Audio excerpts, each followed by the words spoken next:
right, so we've reached the end or towards the end of our activities.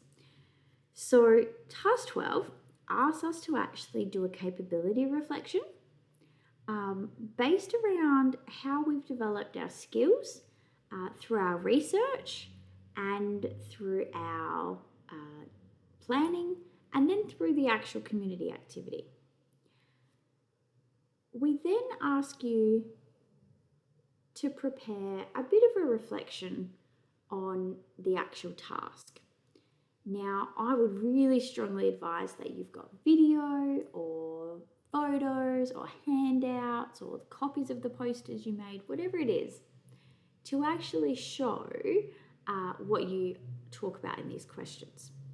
Now, these questions are quite generic and we can modify them for you to make them more specific to your situation.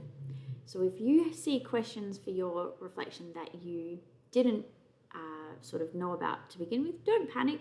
As long as you're just thinking about, did I do my goal? What could I improve on? What skills and abilities have I actually improved? That's what this whole project's about.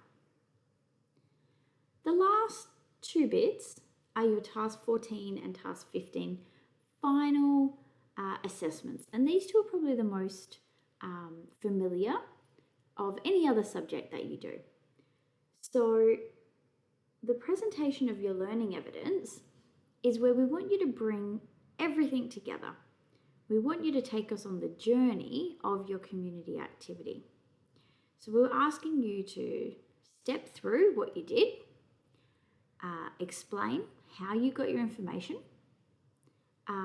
explain the answer to your goal. So for example, if it was errands, it was how do you improve your skills in football? You'd actually say, this is how you do it. Look at what I did to do it. And then you would answer, you're basically reflecting on how well did things go? Okay? How well were your skills equipped to meet the requirements of the subject?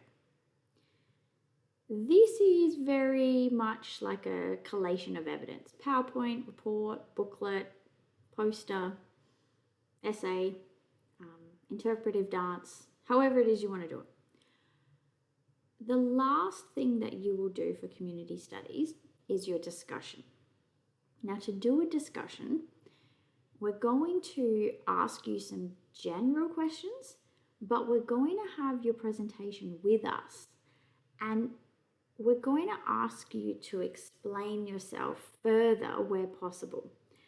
Because we know that sometimes when you present your evidence, that's one way of telling us something. When you can then talk to us about it, that's another way, and you might extend or expand your knowledge at that point. So task 14 and 15 work together. Some of the questions are slightly different, but they're designed to really build on your thinking. Your teacher in the discussion might ask extra questions because they see that when they ask those questions, you might be able to get a better answer. This is a really fun part. It's not meant to be stressful. It's just a chance for us to reward your learning as best as we can. So doing all these final tasks will take a few weeks. It is important to leave time for this in your plan. And then from there, we can work through really nicely.